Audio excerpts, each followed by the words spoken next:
Bonsoir. Je suis très heureuse de prendre la parole presque à la fin de ces 2 journées, riches en informations, en échanges sur la tricontinentale, pour parler d'internationalisme et de création artistique au Mali, dans le cadre de la célébration du cinquantenaire de cette tricontinentale, bien évidemment, qui reste méconnue, en tout cas au Mali. Je me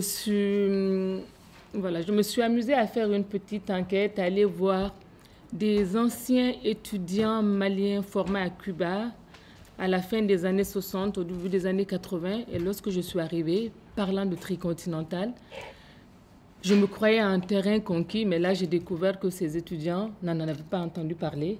Pourtant, ils étaient restés 5, 6, 7 ans à la Havane et que c'est quelque chose qu'ils découvraient pratiquement avec moi. Et je suis aussi allée vers des militants politiques, même de gauche, qui ignoraient vraiment pratiquement tout de cette tricontinentale. Cela m'a quelque peu attristée. Et puis, je me suis demandé si ce fait était dû au fait que c'était finalement la tricontinentale était une première sans lendemain, pour reprendre la problématique inaugurale, de la conférence inaugurale, une première à laquelle, malheureusement, de façon triste, les principaux initiateurs n'étaient pas présents. Ben Barka assassiné, Ben Bella limogé, le Tché désillusionné quelque part en Afrique.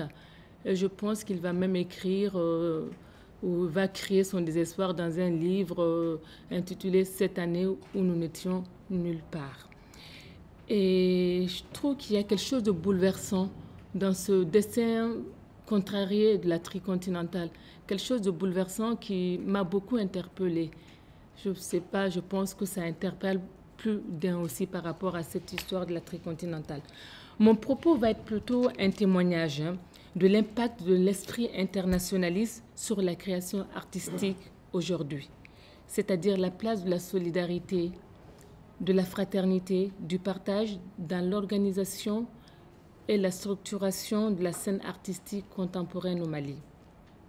Le Mali qui, avant la chute du bloc dit de l'Est, donc avant la fin des années 80, qui participait aux échanges culturels et artistiques, à de nombreux festivals internationaux, notamment les festivals internationaux de la jeunesse de la Havane. Et de façon nostalgique, il m'arrive d'évoquer le festival de 1978 auquel le Mali a fortement participé et beaucoup de jeunes avaient participé. Il y avait presque une délégation de 200 jeunes qui avaient participé à ce festival de la Havane.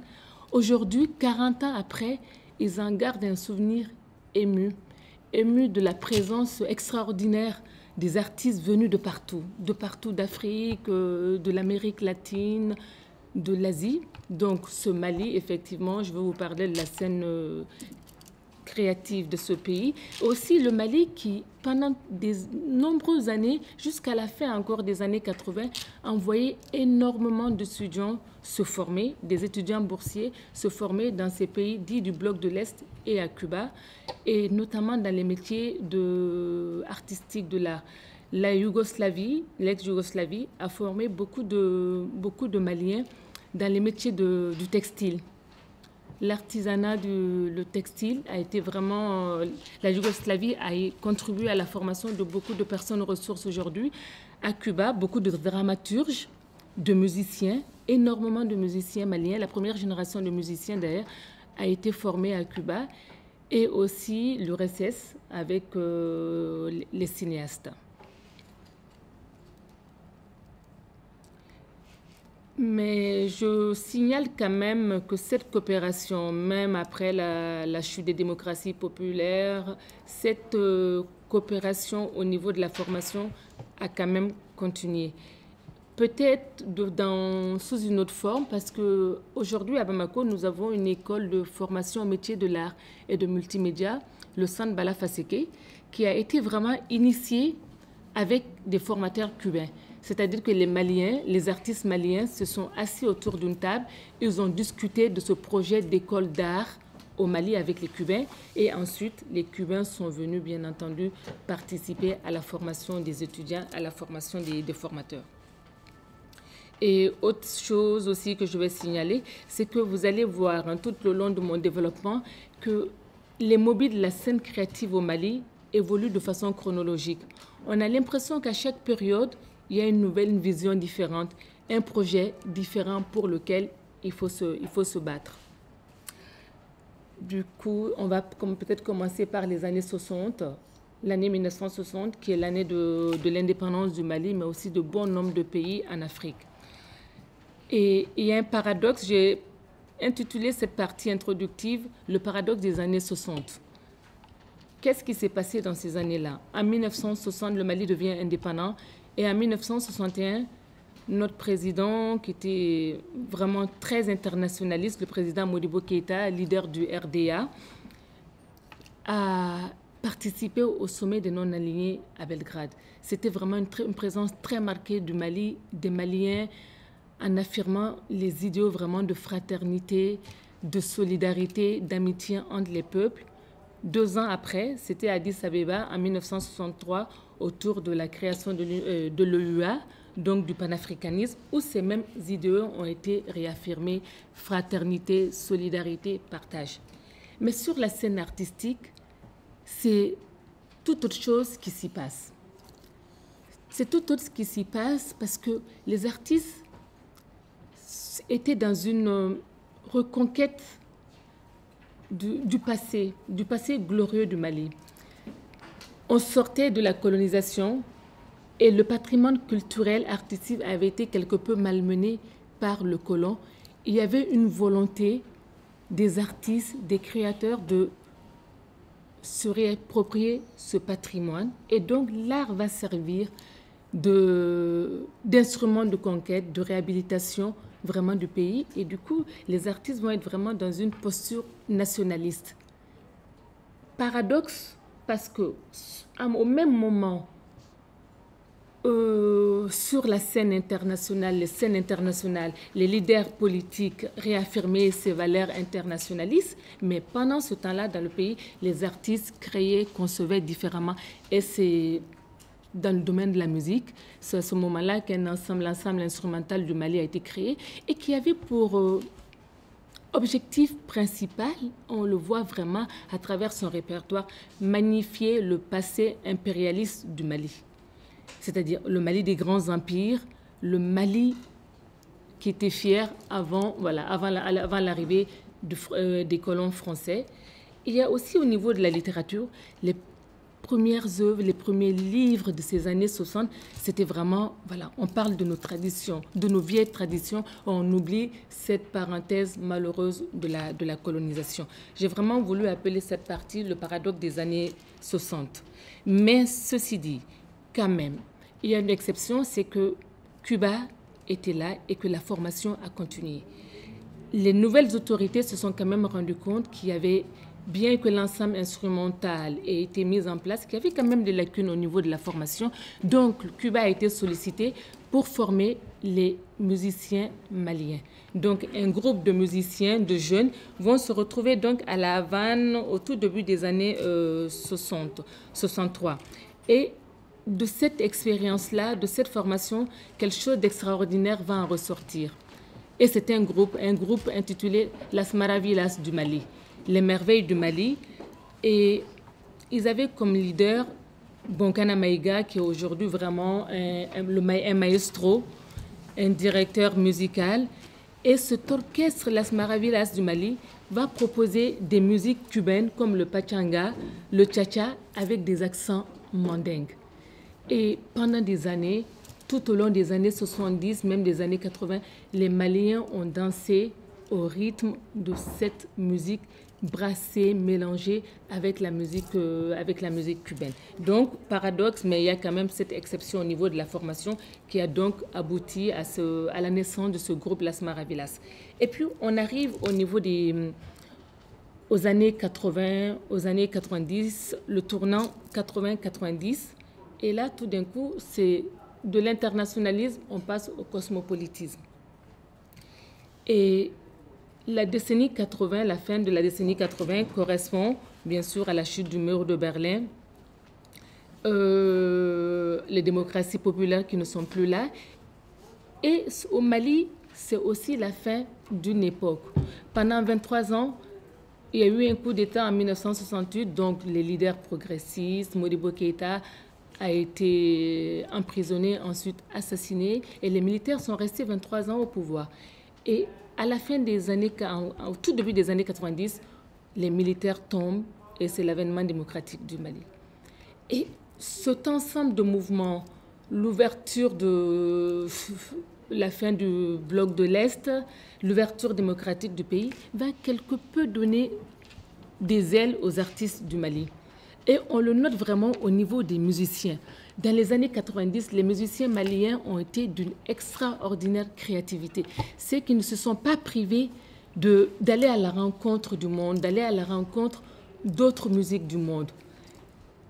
Par exemple, on a la kora, vous avez dû en entendre parler, qui est vraiment l'instrument fétiche, l'instrument qui est là, qui était dans la cour des empereurs du Mali, qui était dans la cour des rois du Mali avant la colonisation. Un très vieil instrument. Donc, les musiciens maliens vont oser franchir les continents et aller en Inde, par exemple, et associer le son, pour nous vraiment le son magique de la kora, au sitar, par exemple, de l'Inde. Ils vont aller même au-delà, c'est-à-dire les sonorités mandingues, ils vont aussi les associer au folklore, au chant du Kerala. Et ça donnait vraiment des sonorités qu'on n'avait jamais entendues. Et du coup, ces musiciens maliens sortent de leur pays. Sortent de leur pays par la créativité, mais sortent de leur pays parce qu'ils vont jouer sur les scènes du monde. À partir du moment qu'ils ont osé franchir ce cap-là, ils étaient complètement dans autre chose. Et les années 90 vont être vraiment des années extraordinaires par rapport à cette dimension-là. Et il y a bien sûr, quelques musiciens emblématiques. Ali Farka, qui est décédé aujourd'hui. Il y a la chanteuse Oumou Sangaré, il y a Orokia Traoré qui continue à évoluer sur les scènes du monde. Et puis au-delà même de la création, de la créativité, ces musiciens vont aussi apprendre la musique du pays à d'autres. Nous avons un grand musicien, Cheikh Tidiane Sey, qui va enseigner quelque temps la musique mandingue dans des universités prestigieuses comme UCLA, par exemple, aux États-Unis. Le même constat, nous le faisons également au niveau des arts plastiques. Au niveau des arts plastiques, et la figure de pro de l'art plastique au Mali, c'est un ancien étudiant formé à Cuba, à l'Institut national des arts, Abdoulaye Konaté, que j'ai vu très récemment et qui me dit nous avons été dans un mouvement dans les années 90 et ça continue. Il est à quelques mois de la retraite. Il me dit je suis tellement heureux d'aller à la retraite parce que je veux enfin pouvoir m'occuper de mes galeries londoniennes, de mes galeries milanaises. J'ai dit ah bon? Il me dit oui, parce que mes œuvres sont demandées partout et j'ai vraiment des partenariats privilégiés avec ces galeries de Londres et de Milan et j'aurai enfin le temps de pouvoir m'occuper de ces galeries. Et à ce propos d'art plastique, j'ai une anecdote à vous raconter. Il y a quelques années, j'étais à New York et puis voilà, je me promenais et puis je vois une galerie avec quelques œuvres africaines. Je pénètre la galerie et j'arrive. Une galerie tenue par un Sud-Africain. Et puis qu'est-ce que je vois là? L'œuvre d'un grand designer malien, Aboubacar Fofana, un designer en textile. Bien sûr, j'étais impressionnée et je n'ai pas pu m'empêcher de dire aux galeristes donc que je venais du Mali. Tout. Bon, lui n'était pas impressionné du tout. Peu lui importer finalement que, que je sois malienne. Ce qui était intéressant pour lui, c'est qu'il exposait une belle œuvre d'un grand designer. J'étais quelque peu choquée quand même. J'ai demandé à voir l'artiste qui était aussi à New York. Et puis, en discutant avec lui, j'ai compris quelque chose d'important ce jour-là, que nos artistes avaient décidé de décloisonner complètement, qu'ils étaient au-delà des frontières, qu'ils créaient certes, mais ils ne créaient plus du tout pour un public particulier. Ils créaient, voilà, c'est l'art, leur talent qui était le plus important. Et donc, toutes ces considérations nationalistes, que même moi qui me croyais en dehors de ça, j'ai eu tendance de ramener sur la table de ce galeriste-là, n'avaient plus du tout, n'était pas intéressant pour eux. Et dans le domaine de la danse, Ce cosmopolitisme, du moins, va se manifester aussi au niveau des festivals. Et pendant que ces artistes, donc ces musiciens, ces plasticiens, créent, conçoivent et sont sur les marchés du monde, sur les scènes du monde, le Mali aussi reçoit des festivals. Au niveau de la danse, nous avons un festival intitulé Danse Bamako Danse. Danse, le premier danse, c'est danse, la densité, et puis Bamako Danse. Ce festival a été fondé en 2003 par Kathleen Noël, chorégraphe haïtienne, qui s'est installée au Mali, qui est tombée amoureuse du pays et qui a décidé d'y faire vivre son art. Elle est comédienne et le festival Bamako Danse est le point où toutes les danses du monde se rencontrent et se croisent. Les plus grands chorégraphes internationaux, aux côtés des artistes émergents du pays, présentent leurs plus belles créations de danse contemporaine. C'est de cette façon-là que la Kathleen Noël donc définit son festival. Et le festival, bien sûr, a pris et n'est pas un festival fermé, pas forcément bien sûr, parce que ça aurait pu être un festival fermé, parce qu'il en existe, mais ce festival est un festival ouvert sur la rue. C'est-à-dire que tout le monde a accès à ce festival. Ils peuvent décider un matin de pénétrer une concession et de s'y produire. Donc c'est vraiment un festival ouvert sur le monde, mais en même temps très ancré localement. Il y a aussi les rencontres de la photo, les rencontres photographiques de Bamako. C'est une biennale africaine de la photographie et c'est vraiment une manifestation emblématique dans le paysage des rendez-vous de l'art contemporain. Il a été créé en 1994 pour faire découvrir d'abord la photographie africaine aux professionnels et au public.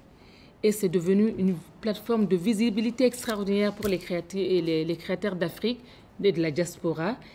Et les photographes du monde, bien sûr, ils sont invités et c'est avec grand plaisir qu'ils participent à ce festival. Au niveau de la littérature, nous avons la rentrée littéraire en collaboration avec l'Algérie. C'est peut-être pour un peu rejoindre le débat de ce matin. Cette vocation internationaliste quand même de l'Algérie, nous le ressentons au niveau de la création, notamment au niveau littéraire. Cette rentrée littéraire a été créée en 2008 par l'Association des fonds littéraires du Mali, par 2 jeunes écrivains. C'est devenu une biennale depuis cette année.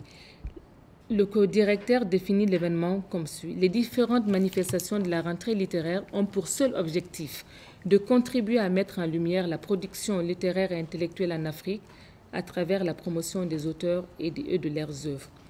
Le festival, la rentrée est soutenue financièrement par plusieurs ministères maliens, mais aussi avec l'appui de quelques institutions étrangères, notamment des institutions algériennes. Et l'Algérie, au-delà de son soutien financier, apporte vraiment un soutien logistique. C'est qu'ils conçoivent la programmation, l'organisation de cette rentrée avec une équipe locale au Mali. Cette rentrée se fait vraiment en partenariat avec l'Algérie.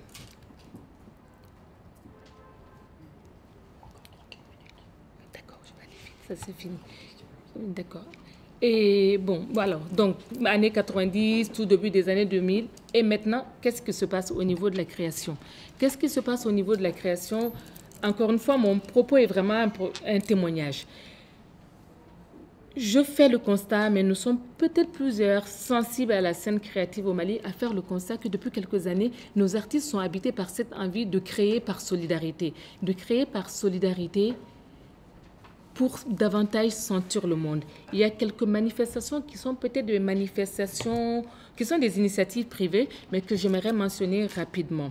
En 2007, pour célébrer, je crois, commémorer du moins les 40 ans de la disparition du Tché, il y a eu une manifestation intitulée « Une saison cubaine au Mali ». Parce qu'à Bamako, partout, vous verrez sur les taxis, les Sotrama, qui sont nos bus, les posters, des photos, des vignettes du Tché, on voit des photos du Tché partout.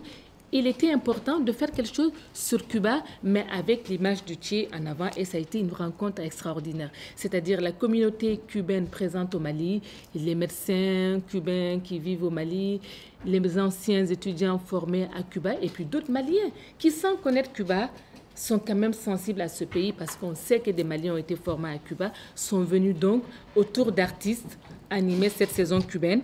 Il y a eu aussi une forte mobilisation des artistes en 2010 lorsqu'il y a eu le tremblement de terre à Haïti. Des musiciens se sont mobilisés et ont fait une veillée funèbre musicale par compassion pour Haïti, pour rendre hommage à Haïti.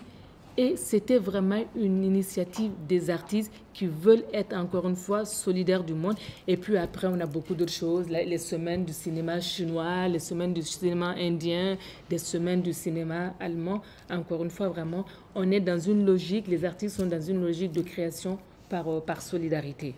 J'ai encore 1 ou 2 minutes ou pas du tout? D'accord. Donc, bon, voilà, je vais vite faire. Pour conclure, il y a une toute nouvelle vague de créateurs dont les slammers sont vraiment les figures de proue. C'est les créateurs qui ont envie vraiment de créer pour résister. Créer pour résister parce que depuis 2, 3, 4 ans, l'histoire sociale, politique du Mali est en train d'échapper un peu au pays. Et puis les artistes ont décidé de se lever, de créer pour résister. Et les slammers sont là. Ils savent que la parole est d'or dans un pays à forte tradition d'oralité. Donc, ils n'hésitent pas à s'emparer de ce art-là pour bousculer les idées reçues, pour faire en sorte que le pays ne nous échappe pas définitivement. Et il y a d'autres formes de musique aussi qui sont dans la résistance. Il y a bien sûr le cinéma. Il y a Timbuktu de Sissago, qui est aussi en partie à moitié malien. Bon, pour conclure, je vais dire rapidement, les artistes de façon générale, parce que éléments sensibles de la société sont en permanence éveillés au Mali. Ils sont à l'affût du moindre danger aujourd'hui. Ils sont aux aguets comme des gardiens du Mali et de ses frontières parce qu'ils sentent peut-être ce vieux pays menacé de partition et ils sont là tenant fortement les rênes du pays. Je vous remercie.